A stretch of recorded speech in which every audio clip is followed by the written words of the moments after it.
Ikara osemerirwe.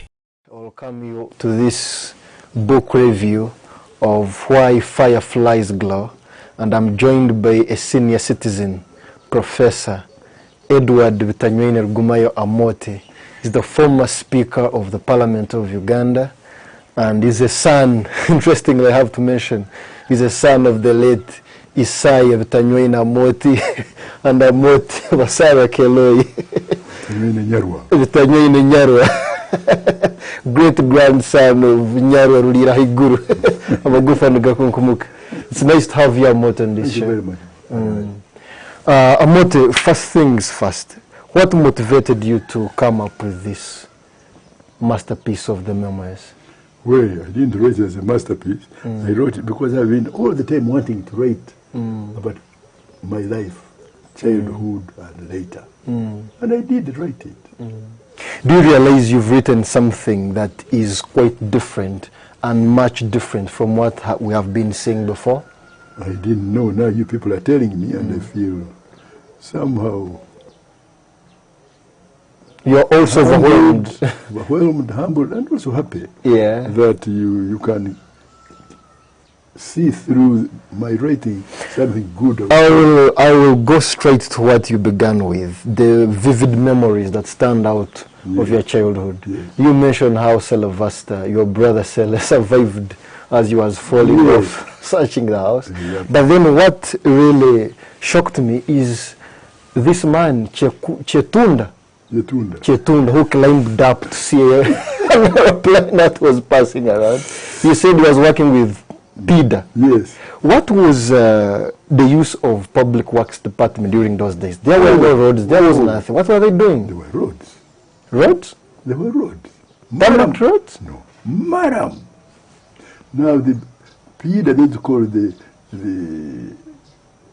PWD works department. They were located at every 5 miles. These guys, I don't know how many they were. They had a foreman, or a gang leader, leader of the gang. So they repaired the roads, madam, clearing the drains and so on, throughout the year. Would you love to compare the Maram roads that were there then to what we have currently today? No, of course not. Maram roads are Maram roads. But they were maintained. They were maintained by these groups of gangs of what they call Abasaramudo. That's a corruption of which word in English? Abasaramudo. It's grass cutters. People cut grass. Mudo is Swahili, isn't it? Okay. I don't know. Yeah, I think it is. It could be Swahili or Uganda, either of the two. Yeah, it could be Uganda even. So those were Saramudo. Every 5 miles you had a camp. PIDA camp. That's PWD. Okay. Public Works Department. But also, I would also love to tackle you on the lineage, the family lineage. You brought it very clearly. You are a grandson of Kyomia, the last. Correct. Kyomia, the last. He was the last Muchwezi, who left his 4 sons up there, and they are the ones who came to inherit the kingdom at Vinyoro. Correct. Wouldn't it be correct also if you people were actually called Bachwezi? If at all you are okay, you can, but they call us Babito. They call you Babito. Because we grew up under a betel tree. Remember? Yes. Yeah. Our ancestor they did not know his name perhaps. They just called him, the children were called children who grew up under the betel tree. Because like you said, I have also found it in other literatures that any person or a girl in their culture up there in the north who would give birth from his father's house and is not married, they would get them somewhere, build for them a house over there in the courtyard. Exactly. And in this case, the house was built under a betel tree. That's what legend says. Of course. Yeah. Something is also quite interesting about that. You say that Nyarwa was given the county of Mwenge by his Yes. brothers. Correct. Does that mean all the Papanyabo were stationed in Mwenge? Because like you say, The majority. majority. Majority. Is that why we see most of the kings are installed by the Papanyabo who have to come from Mwenge? Because like you say, your father installed the king in Vinyoro. Yeah. Your brother Bombora did the same. That's right. That's right. But Mwenge was also the cultural center of Bunyoro Kitara, where they learned culture, good manners, spoke the correct language. Olunyamwenge is the most correct language, or rather variety of the Rutoro language. That's why they call it Runyoro Rutoro, because the two are just one language, really. I think what just differs is the accent. Exactly, the accent, the intonation, you know. But otherwise, it was just that. So people had to come from Vinyoro to benchmark their language. Yes, the standard of Mwenge. Apparently they were taken to Mieri or Galihuma, the boys for training, but Mieri was the center, cultural center, where the Wabito used to go to be trained and so on, in culture, in manners, in proper upbringing. You also said that even the king of Toro here would send the princes to Vinyoro, I mean to Mwenge, to learn the language. I didn't say that, did I? Yeah, in the book. I said what? That princes would live here at the palace, go to Mwenge to learn morals and upbringing and everything. Yeah, that was a tradition of the kings. They sent their children, boys, to different parts of the kingdom to live with Sada chiefs or Gombola chiefs, but they had to learn how to work with ordinary people. And Mwenge was, of course, the center of everything. Yeah. You say that there is a time when Kabalega had to come to harass the king here, and some of the relatives of yours had to flee the place, especially to find, you had sisters, I mean aunties, in Ankole there. One of them is Nyabzana. Nyabzana, exactly. Nyabzana. That one, yes. But you said the Kabalega had again to connive with the king of Ankole to kill two brothers of Kasagama. That's true. That's what the record says. What does that mean? Was there some collaboration between Ankole and Bunyoro? No, because remember, Kiboga was Ntare's queen, was from Toro, Musongora, and was, of course, known to Kabalega. The whole of Musongora, you belong to Bunyoro. Remember? And when Kabalega overthrew Nyaika and Kibambe ran away. So there was some sort of collaboration because they had married there. Exactly. But then childhood, your childhood seems to be a model childhood. No, model? I don't know about that. If one could put it, because you interacted with nature in its fullest. You played around with the parents. You played around with the animals all over. No, I think our upbringing, mine, was typical of that period. Perhaps there might be some differences between our family and other families. Because our family was very democratic. We used to have every child, we used to have family meetings, and every child would bring forward what they felt a complaint. You and Kiomia seemed to be the most vocal in those debates. Because we were youngest, others had gone. Others had left the nest. You debated laziness, I think, for... Yeah, now you know what I mean. So we used to debate, discuss issues. And I remember I even prayed that God should give my father wisdom not to punish us unfairly. Harshly. So, so we had that freedom of debate, discussion, and we had the freedom. But Emunyoro seemed to have also been quite a man of democracy, although you point him as one who has been quite austere and... Austere. But because if you could allow those debates coming from younger... That's how he was brought up. He too was brought up like that. You were saved so much by Aunt Wakichako. Oh, she was fantastic. She always came down. She was really very fine lady. Very. She always could counter his excesses. Oh, yes. But something is funny, like when you talked about her and her clairvoyance, how she could suspect that animals would perish in 1945, that whites are going to come and... But it's not quite, she knew there was Zungu's character.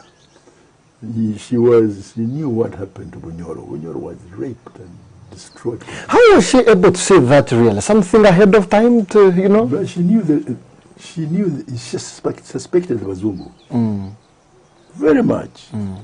So what is the exact narrative? Do you really think the land in Bunyoro had been overgrazed, or the rinderpest vaccination affected the animals you had at home? What is the exact, I mean, which is more correct of the two accounts? Oh, it's the rinderpest. The vaccination? Oh, definitely. Not overgrazing? No. Overgrazing, of course there was overgrazing, but that didn't kill us. Because those people who hid the animals, they didn't die. You see what I mean? I get They did not die. Like the ones, Uncle, who were quite stubborn. Exactly, now you see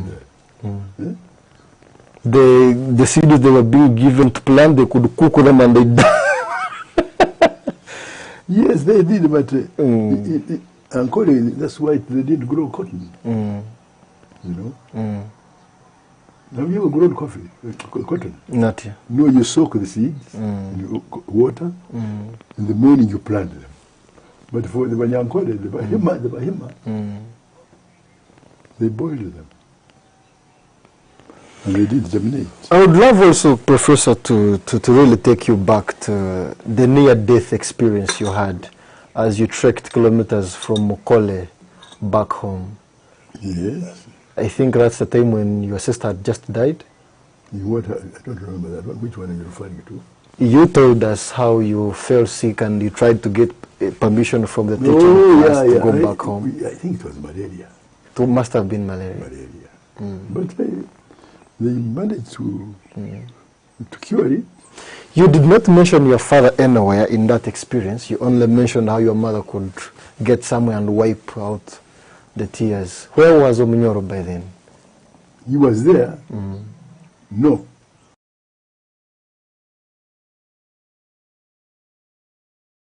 Yeah, you were talking about Aunt Wakichako, your defender always. Yeah. She defended you through thick and thin. But it was also tough on me. Yeah. Yes. You talked about her as one who could bless you and curse you in the same sentence. Yeah. Yes. How did she die? When did she die? You didn't? I don't know, because it was already. She died. I don't know even when she died. She died in the perhaps suburbs, late 70s or even earlier. All that was life in Mokole. Yes, exactly. But now a time came around 1946, 45, when you went to Titana. That's 46. 46. Yes. You were joined by your favorite teacher, Mr. Tabalinja. Yes. And Kamara. And Kamara. What about Omkuru? Omkuru Samari. Oh, Omkuru Samari. But not my teacher, but she was my She rescued you from the coldness. You had trekked the bushes looking for something.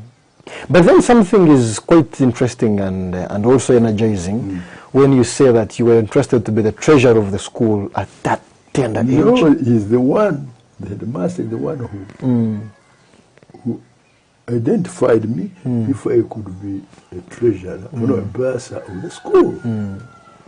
Why he did that, I don't know. And he perfected it. Yeah. As a young man, you just notice you when there are people who are old enough. Exactly. Up to now, I don't know how he did it. That was petite for you. That was petite. Do you have anything to say about that? How can someone attract such a kind of appreciation from people around him? Come again?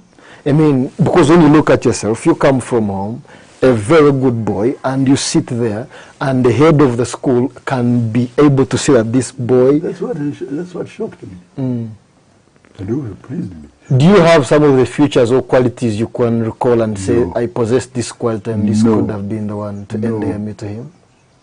Which qualities? Still a miracle to you even. Absolutely. Which qualities? As a young boy, which qualities? But then the English sessions, every after lunch, you go and teach them, speak a lot of English. What did you attribute this to? Is it that you people were really taught so well, better than what? I don't know. We found it there. Always competing in English. That's the only exercise that would bring the two schools together. Football they used to play, that was not a big, but this now they want to know how much English they knew. So that was it. And the fun of it also is that the competitions were always between the Anglican school and the Catholic school. Yes, but nowadays, you had to travel miles away from a school which was not your religion. We had the boys coming from Kisoro. From Bufunjo, going to Iboroga. Iboroga, that is when you're going to Nyakisi side. Exactly. Passing Mukole. Mukole, yeah. Because it was Anglican. And vice versa. But now, after independence, these schools were allowed to take in anybody without... Oh, you are saying it was mandatory, you had to admit Catholic students? Yeah, it was. Mandatory during colonial days. Mandatory. There was no business of allowing a non-Catholic... If you are not a Catholic, you can't go to a Catholic school. Precisely. If you are not Anglican, you cannot go to a Catholic school. But and the competitions are quite stiff. You would compete. Yeah. Sometimes you would even fight. But you know Wanyamwenge? Yes? You fight like you have taken a Mwenge. Oh, yes. Wanyamwenge are really very brave guys, you know. Something is funny. You used to avoid those fights. It's because you were coward or weak. I was too small. So you couldn't risk. Remember, we had guys who were shaving with beards. Because the school was just new. Where were the teachers to prevent people from indulging in such? No, but where were the teachers? Because we were on our way home. These guys used to hide their sticks. And the rule was that you don't bring those sticks to school. But you say, like, when going home, they retrieve them. And if they're in the mood to fight, they fight. You don't go back home with injuries? What would they say? You do. Don't you remember even the parents had to step in to stop these wars, you know? So finally you live with it, but you didn't sit for the primary leaving examination? Yeah, no, I didn't. Because of my eyes. And problems with my eyes. What did you have to say about the honesty of the doctor, really, who was so much honest until they gave you wrong medication? Well, that's what doctors should do. Well-trained doctors. Yeah. Should be honest. Honest to their patients. Yeah. Is that when you started putting on glasses? No, I didn't. My eyes got better. Glasses I put on, oh my God, now you tell me. I wore glasses in 1978. In Exile? In Exile. I was in London on a sabbatical from Zambia. Yeah. From 78 to 79, I can't remember actually. I was in the underground. Underground is the train running underground, they call it tube. I could not read the signpost, the destination of that train. So I said, some Zulu, excuse me, can you tell me what it is? Excuse me? He didn't want to help me. So I knew my eyes were really bad. The next thing I went to the optician, took measurements, and within a day I got my glasses. From then on I wore my glasses. So from Butit you weren't putting on the glasses? No, not even in Nyankasura, not even Makerere. Butit ended in 1947. That's when you completed Butit. 46, exactly. 47, 48? No, 46, 47. 47. Then you joined Kabarole here, Kabarole, we're the first one to open that school as a junior secondary school. junior actually. You were there for how many classes? 3? 3. 3. You see, it was 6 years, 3 years junior secondary, 3 years school certificate, 12 years in all. That's HSC. School certificate. We are not done HSC, that's why we used to go to Makerere to do HSC.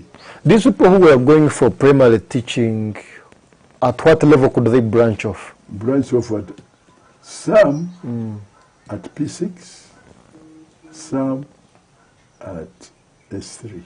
At S3. P6 were the ones who did real primary. S3, they used to go to Mukono, come back with those that used to teach upper primary. So when you left, you said when you left with Titi, a few boys who you had come with from Mukolo, I think the number had reduced now. Definitely. There were only 2 of us actually from Mukolo. Ben Manyindo, who is still around, and I. Ben Manyindo is still around. Now you went to Nyakasura School. Yes, the 4 of us. Nyakasura School, you tell us something very interesting. Commander Edward Colwell. He is there looking for a school, a place where he can open up a new school. Yes. And he meets this younger man, Komwiso, who tells him to come to Fort Portrait. That's it. That's a long story, but that is how it happened. They had given him Garuma. He said, no, he couldn't do that because there was no river. They gave him Kabarole. He said, no. Then the Mukama said, okay, let's look. He said he must take him to a place where there is a river. And they go to Nyakasura. And the palace started there. Oh, yeah. Nowadays, we had everything. You said you talked about as the only school in the country which had its own special amenities, water, electricity, and everything. Yes. Yes. How able was this commander really? You know, Edward was me. I didn't know him. He died in 1947. But those who had been with him, especially my brothers, he was a remarkable man, very dedicated. He wanted to teach Africans technology, engineering. That was his whole idea. What enabled him to build a school that would stand out in the whole country? Of course, he had the support of the kingdom. The kingdom gave him land, and I think he also helped to build the first structure. But he used his own money. He used his own money. At that time, Nyakasura was leading the entire country. Not really, no. Much later. Because for school certificate, you had to go to Budo. Budo and Nyakasura are sister schools, you know. You see the lion there, and the Budo lion. You got a lion, Nyakasura lion is half a lion. With a wheel, it used to be a wheel, because this guy was from the Navy. Budo is a full lion. Why? Is there an explanation for that? Why he had to be a half lion, the other side full lion? He's the only one who can tell us. He could have told us. I really don't know. But something, Professor, that maybe you didn't tell us was, how did it come to be called the only school? Other than secondary schools, this one? Oh, well, that is what the commander decided. He said, this is school. Commander came from a public school in the UK. A public school there, I mean, a private school, where the rich go. And they're called schools. Rugby School, Eton School, Marlborough School, Chatham School. So, this is Nyakasura School. He said there should be nothing like secondary school or something. No, the school. Just that. That's that. And there used to be a junior school, by the way. Yes. Yeah. But the junior school came in late, I think, in the 90s. No.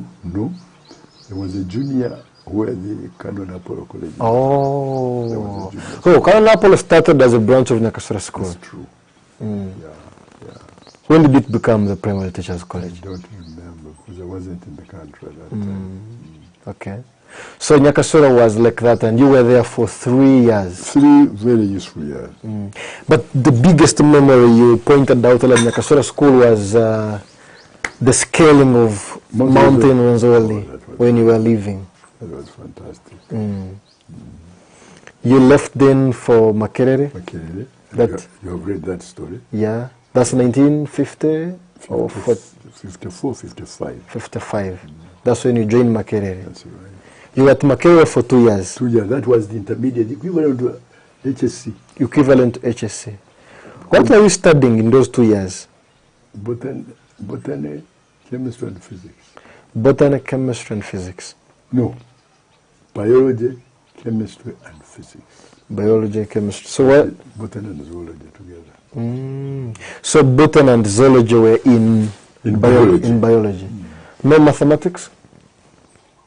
Oh, no. Math would come in as a supplementary to support you to understand the physics and chemistry. Yeah. So after the 2 years, you weren't successful in those final exams. I And wasn't. I wanted to do medicine, but I didn't. so I'm sorry to ask this. How do you explain that? The best school at Mukole, the best school at Butiti, the best school because in Nyakasura you passed with grade 1. What actually happened that you couldn't? Did you get excited with Kampala life and maybe engage in other I things? never even had Kampala life. It was studying. I was studying. I would have put it there. But Someone may say Kampala life distracted a great we student. didn't have money to have Kampala life. We didn't have money. Oh, we had money, but enough to make your life comfortable. Because you said before going to Makerere you had to first work as a secretary, typist at Boma here. I was a telephone operator. You were operating the telephone. I was the only African there. Supervised by Gowan. I go on. I read about it. You have read it. You see, those old things really be captivating. But we're earning a handsome amount of money for students. 114? You know? 112, is it? Yes. 114, Yeah. But that's what it was. Per month. It was good money. That's good money. Because if you go by in dollars, that was,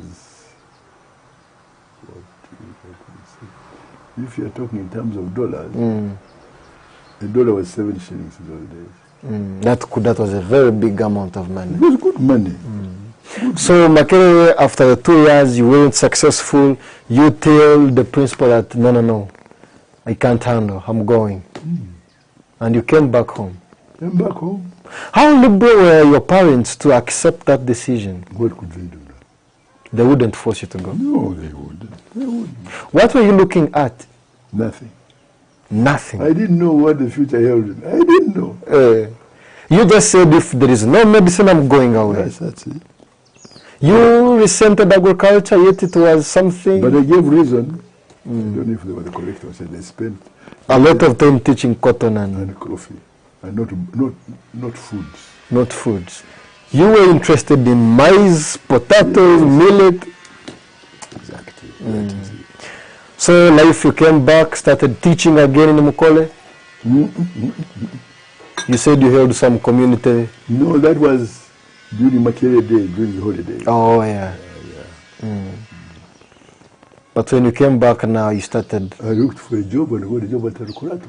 Korato by Nkojo, Prime Minister. He said, no, this place is not for you, but I'll give you the job. He saw a very, very big mind. And Can you imagine? that's something yourself maybe didn't see and How can you see? majority didn't see. He said, no. But he had a lot of belief in you. He said, no, this is not fair. But you get, we shall give you the job. But later on, you could also see one of the great luminaries of your alma mater, that is Joram. Yeah, Rusoke. Joram Rusoke. Good friend, very good friend. Very good friend. You became friends and it landed you into some good things. Yes. Married his cousin sister. Yeah. You went home to Otewe? My parents. Yeah, you had to report. And they gave blessing, and then my parents went to to her father, and they did everything. I am interested in how you really wrote about it. When when Risoke takes you to his home in Uteve, he lives in a room and he invites your sister to join you, and he leaves you to the two of you to talk. Was that something planned or? I'm saying we planned it. Yeah, for him we planned. No planning. Okay. No planning. Had you met Nesta before? Never. You met Nesta for the first time? First time. In that room? Yes. And something came up? Just fell in love with each other. It almost consumed the two of you. Absolutely. And they said the rest is history. The rest is history. The magic began there. Absolutely. It ensured for the next 14, 16 years. Yeah, 14 years. 14 years. Then you wedded. I mean, you planned the wedding. Yeah, you saw how we did. It was a very simple wedding. Very simple wedding. Not pompous. No, we didn't have the money. Okay. But you see, something is funny. Constipation nearly took away your wedding. Because they thought I had hernia, you know. They were about to operate on me, but when they gave me enema, and so from those stools came out like stones. After that, it felt good. And the doctor came and said, "Yeah, okay." You had constipation. The funny bit is, when I was reading that part, me too had constipation. When I was reading that part. They said, what a coincidence. So then, I think after that, that's when you begetted Tim in Simbo. Correct. Because he was expecting. And you see, you could not. You had to marry someone. In those days, things were different. Yeah, you had to beget a son or a child in a holy marriage. Exactly. In these days, things have changed. But you were also chasing for scholarships at that time. Yes, because Nyabongo was there. You read about Nyabongo. Yes, Nyabongo returned. Yeah. But then didn't succeed. And then, as you know, I went to... I was still looking for scholarship. They refused. They denied us passports, remember? Yeah. So many times, I think. So many times. So I said, then I said, I'm going to join politics and fight you guys out. You became a bully now. You bullied the Mzungu woman. MC King. Yes, you remember? Yeah. She was of a quiet disposition. That's what you said. She heard that she couldn't lock horns with this younger man. Give him scholarship to go to UK. That's how it happened. So, but on leaving, you left Nesta and Tim and then battling malaria? Yes, Nesta had malaria. Yes. You couldn't postpone because you had postponed for Brother Seller's death. Yes, exactly. So you couldn't postpone for the second time? No. Now the journey to the UK... You've seen that.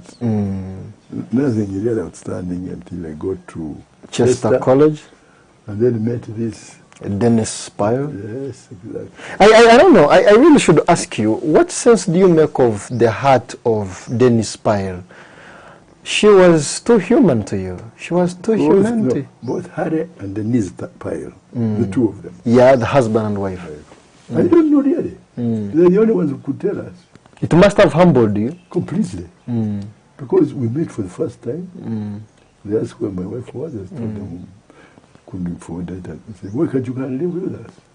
Imagine. Out of nowhere? Nowhere, as I described it there. Nowhere.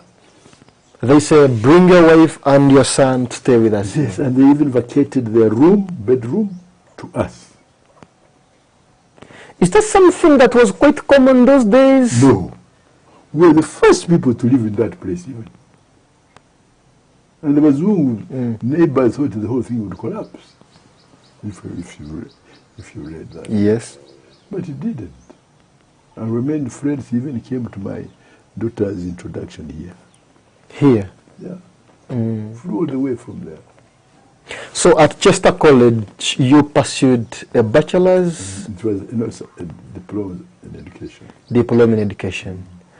Because there is something, by the way, you really have to explain to us there.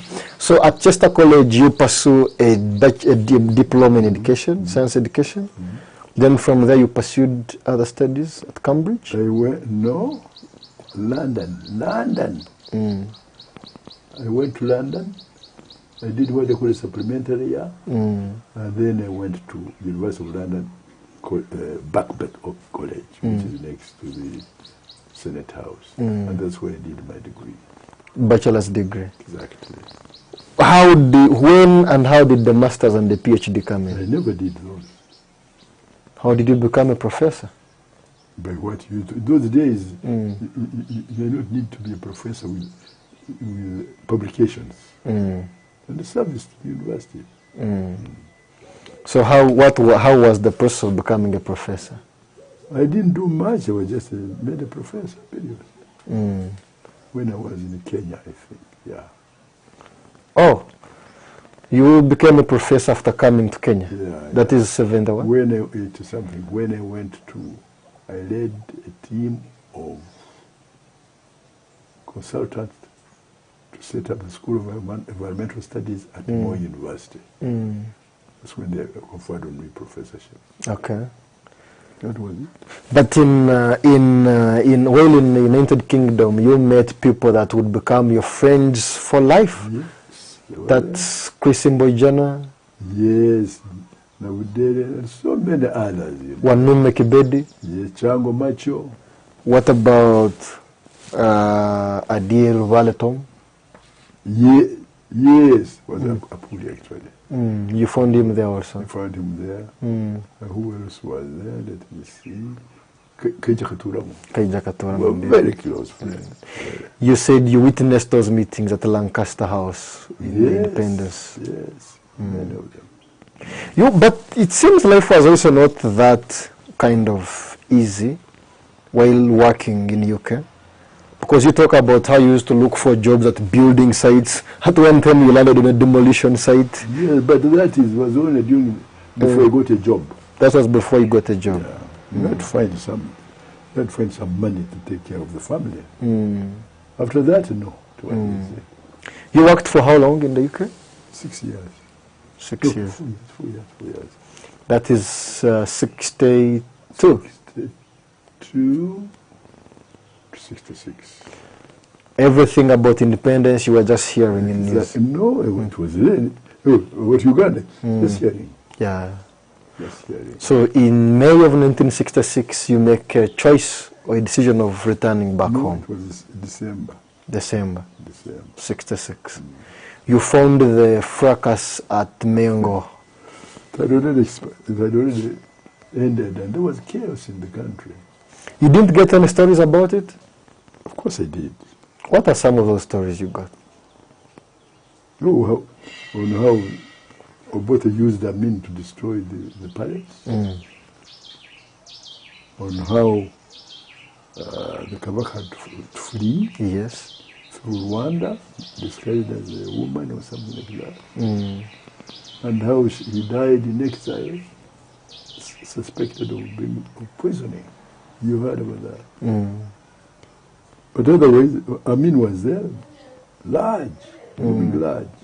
He's the one now who could Obote.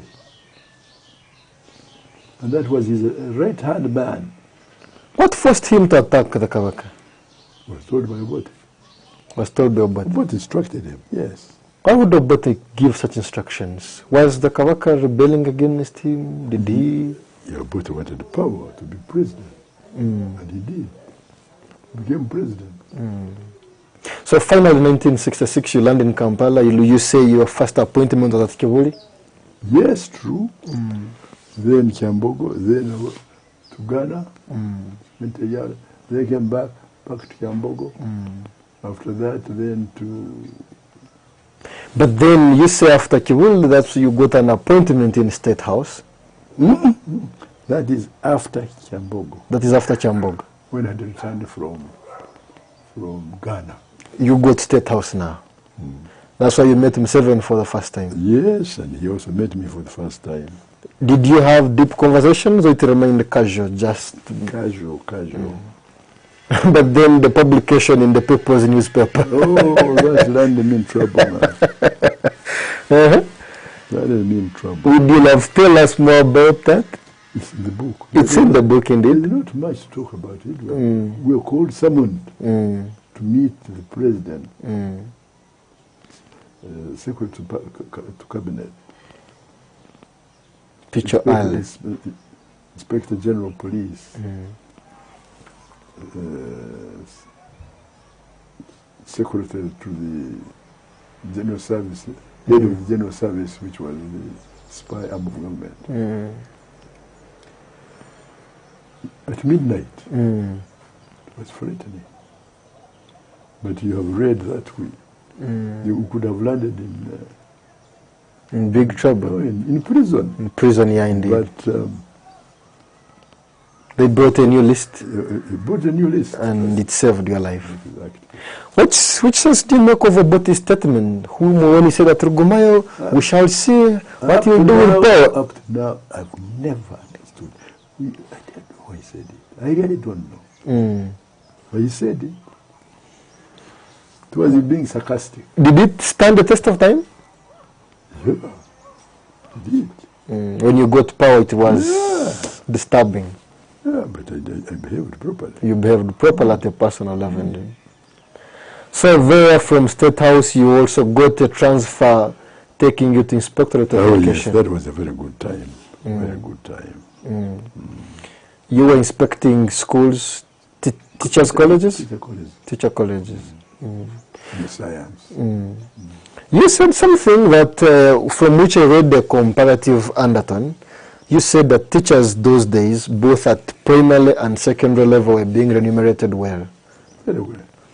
In relation to the rest of society. When you look at today, is it something? No, today is the opposite. The opposite of that? Yes.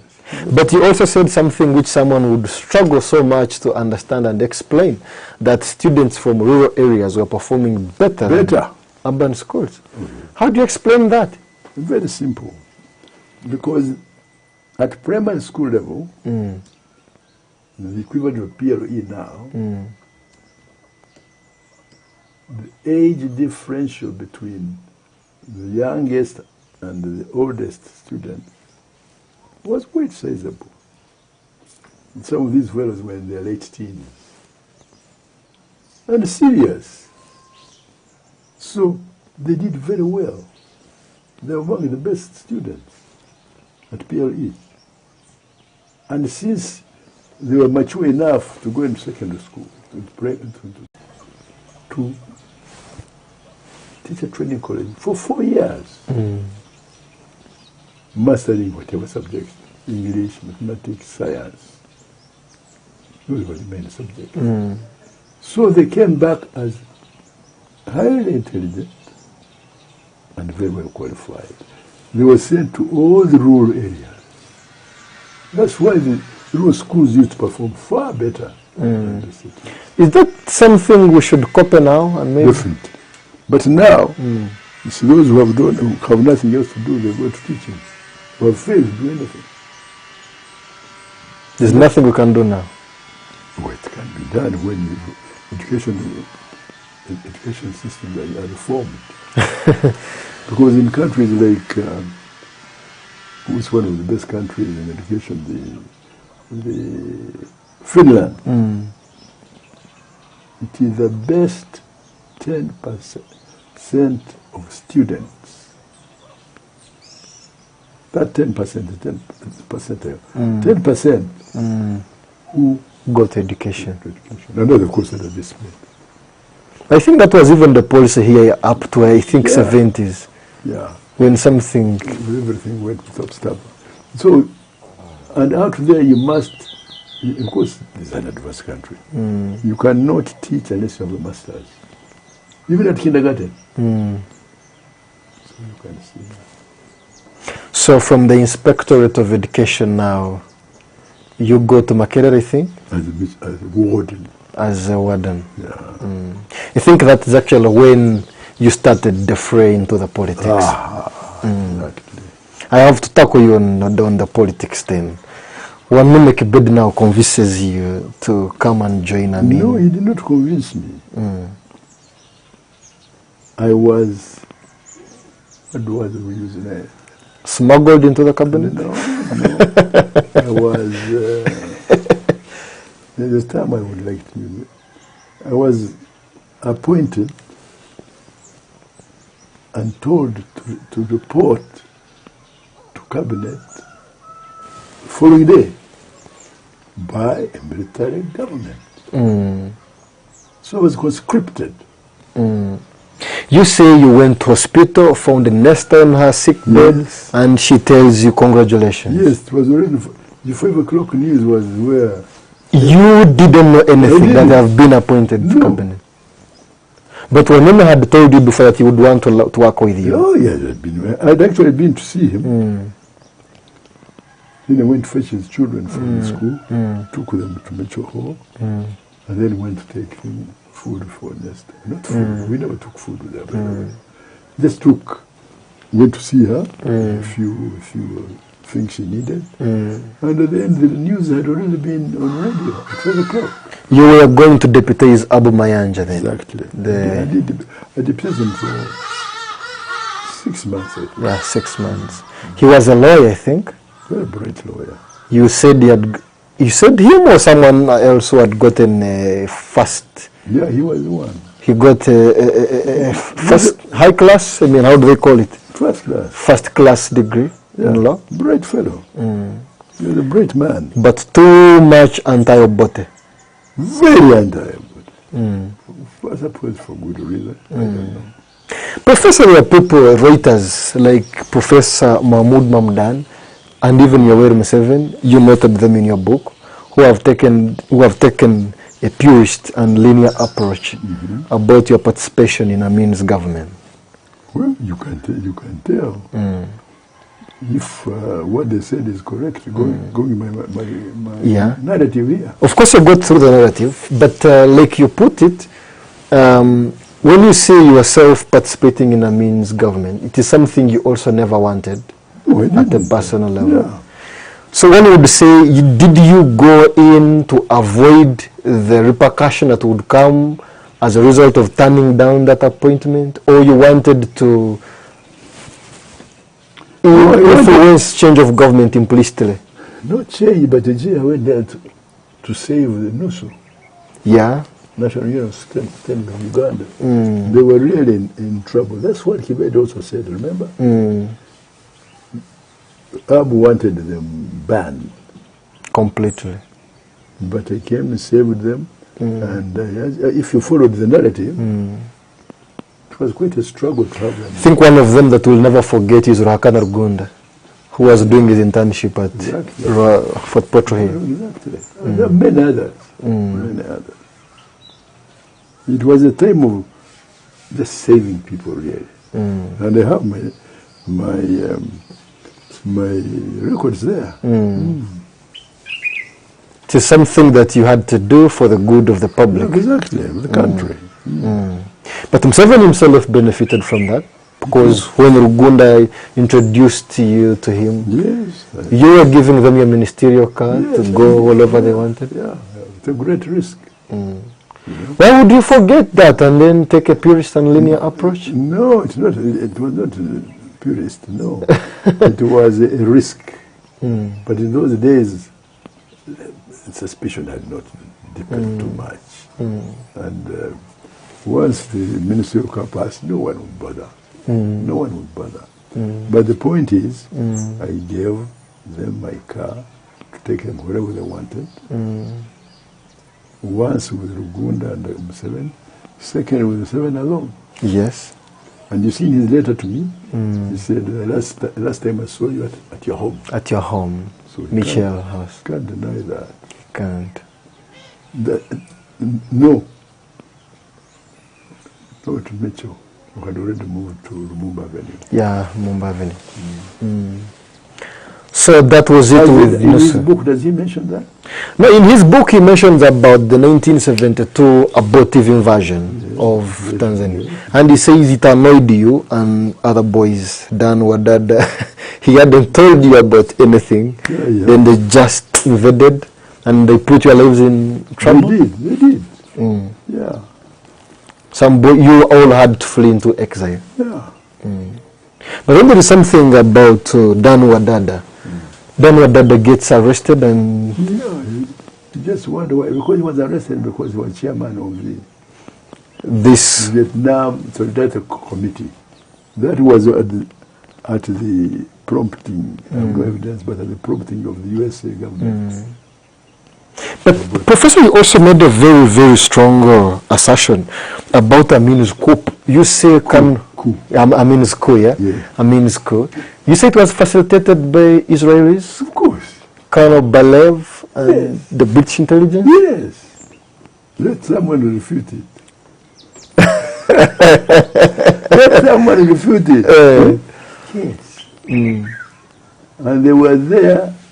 They were larger than life, as we say, during the first months of, then later on, when he visited Libya, everything changed. On his return from UK? Exactly. On his return from UK, he passed through Saudi Arabia, no, sorry, where was Hussein? Iraq. And then Libya. Then everything changed. Then everything changed. Why do you think Amin had to shift loyalty from those who helped him to take over power then? Money. Money and religion. You say his life was a well-packaged bag of deception. Absolutely. He was smart, he was very but he was performed deception. But Professor, there is something that is not in this book. I would like to maybe seek your opinion. There is something, the relationship between Amin and Vagaya. You didn't? No, because I was away. You were away. But tell me that... No, but they... Henry Chamber tells it in so much in his book. Yeah, because he was there, but I wasn't. You didn't even hear anything about it? No, we didn't. What does Henry Chamber say about it? Because I don't know. I've not read that book of his? No, I had a copy, but I don't think I finished reading it. That Amin harassed her for a sexual relationship. And that's what I heard. That was in 1974, I think. You had already... We already left. So 1973, I think February, you were helped to go into exile. That is in detail, as you see. Yeah. You left after Wole Malibu had been shot here. Yes, on the same day, actually. On the same day. It was by sheer coincidence. You had to flee for your own dear life. Yeah. That was also after the disappearance of Frank Kalumuzo. Yeah, it was too much, man. Kalumuzo, you say they had normalized relationship between him and Amin, then Amin turns around? Deception. Amin was master of deception. Better than Museveni? Perhaps a different level.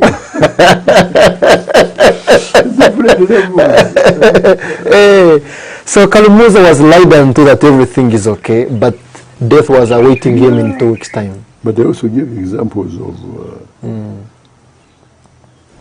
the famous police band and leader. He was terrible. This man whom they said is Chinese, whom you went to with Rugumayo. This man, the Tanzanian. A man of mixed race. Yeah.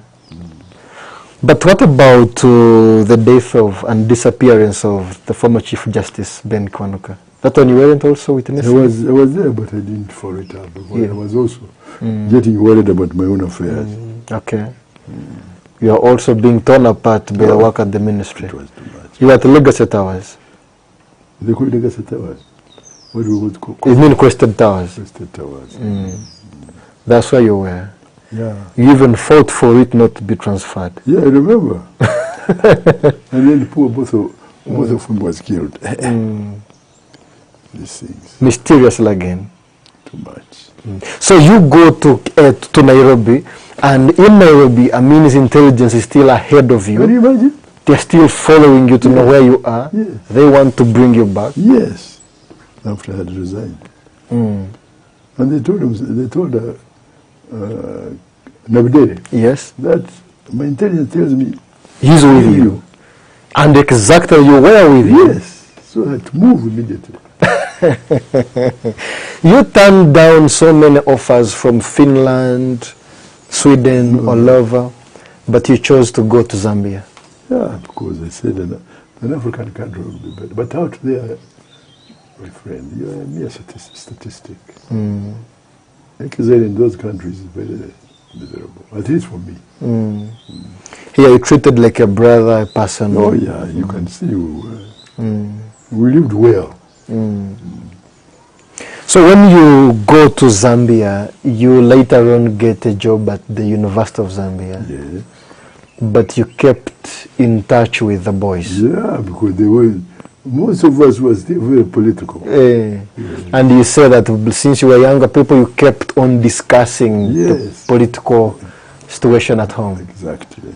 With boys like Sam Magara, who was still a student. Yes. How is your relationship with Sam Magara? It was good. It's a political relationship. He was a fine young man. He died. He died, yeah. He was killed, actually. He was killed indeed. So in Zambia, you started the UNM? Uganda National Movement. Yeah. That was after the death, the mysterious death of Janani. Yeah, but we had started the UNM, but it collapsed, which was led by Prince Walija, remember? But we maintained the name. Yeah. You say there was a lot of reluctance from Museveni to accept someone to lead a military wing which was not part of FRONASA. Exactly. Maruru. So Museveni had always had his programs. Is that the reason why you rejected to lead FRONASA? I gave reasons, but I said, first of all, I didn't know. They could not tell you what their program was, so how can you go in? And secondly, I couldn't because I had a family to take care of. You had 3 motherless children. Yes, I had to do that. Perhaps the third reason could be you had previous history of them, 1972 abortive invasion. This could also be a problem. You couldn't trust them. At the back of my mind, I suppose, yeah. But then the October 1978 invasion of Tanzania by Amin. Oh, that one is still, according to some other sources, which I could not put in the book because I wasn't sure.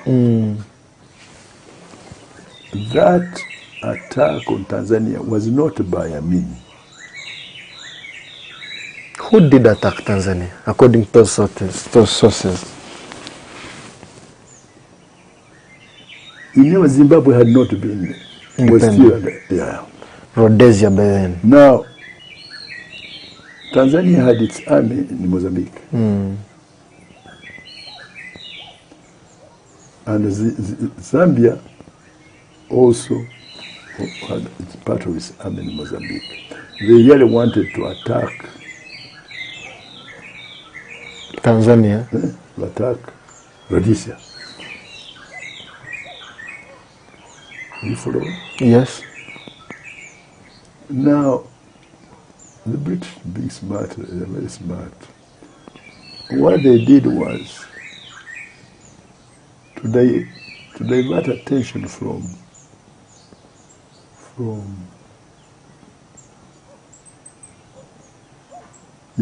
divert attention from Northern Rhodesia, or what do you call it now? Zimbabwe. That time to Northern Rhodesia. They now had to divert attention of the Tanzanian army located in Mozambique. To the northern part of their country. So from what I hear, the British sent an aerial expedition, bombed that area at night and so on, and went back. Because of destruction. So you say Amin didn't have the capacity to attack Tanzania? No, he didn't. But you say the General Service, the research bureau of that time, had a lot of But intelligence. still, attacking is not easy. So, the moment Tanzania realized that had been attacked, who else could have attacked them? Definitely. Uganda. So that's how they came in and fought. So Amin suffered a folly of out of his own architecture. Exactly. Exactly. How didn't Amin just propose at least it talks and they talk it out? Because if he really knew he hasn't attacked and no, it moved too fast. And once they were not attacked and they were, Tanzania also attacked. So Amin now had to mobilize, and the whole thing, as they say, is history. I could not put that there because it lacked evidence. It lacked evidence. Now, but also it played to your advantage, those of you who are in the diaspora and planning to come back.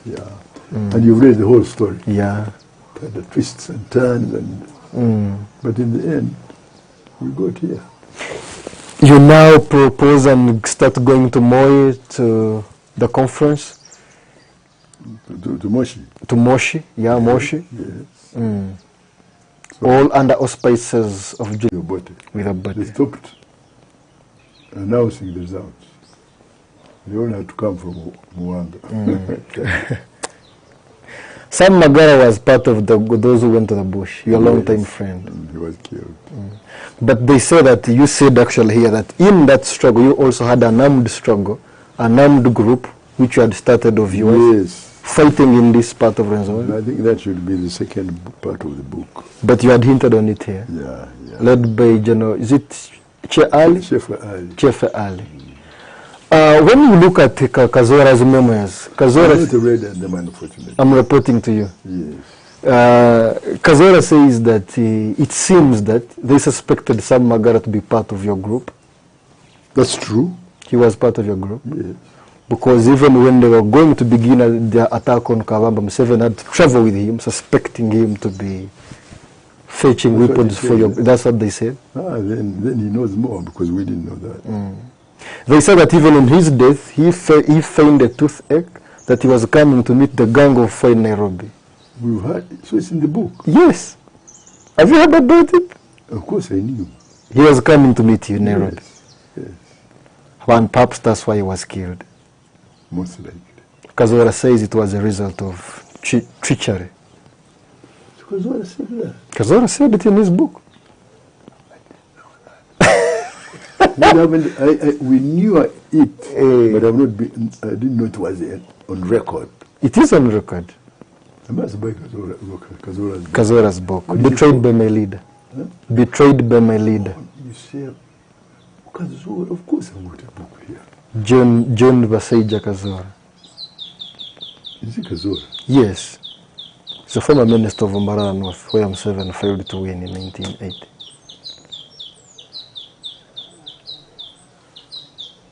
I have that book, Betrayed by My Leader. Okay. You should read it again. Perhaps I didn't. He says Sam Magara was suspected to be part of you, and when he said he's going to meet a dentist, he was instead going to Nairobi to meet the gang of four. Dan Wadadan of Dere, Professor Edward Rugumayo, Yash Tandon, and Omonyo Joko.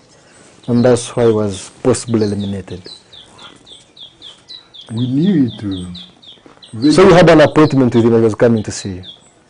Yeah, we expected him any time. But we heard he had been killed, finished. Oh. So this is, and actually that's why you stopped, I think, in the book. That is how you ended it with up to 1985, and you promised to come back with part 2 again. Let me see, up to 1901.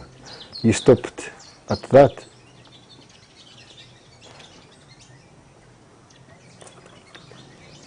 You said you'll be coming back with more. This is your last paragraph. My life story is a work in progress. The first page of my story ends here, but I'm still working on the next phase and plan to present that narrative to my readers once I settle down.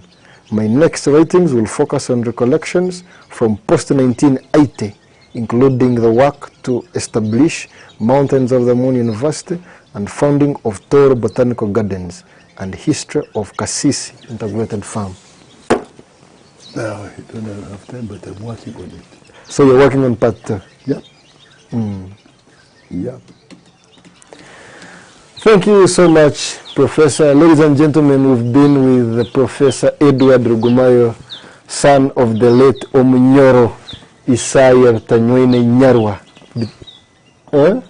Correct. Yeah, and the late Amooti Basara Keloi. Correct. We've been with Professor, we've been reviewing Why Fireflies Glow. It is such a masterpiece, discussing the life of a child from the model Toro home here, and also who had climbed so many ladders of his life.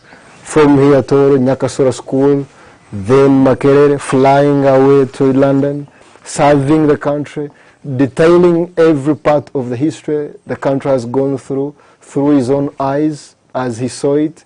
And here we are waiting for part 2 again. Professor, it has been nice to talk to you very much. this afternoon. Thank you so much. Very well, There you go.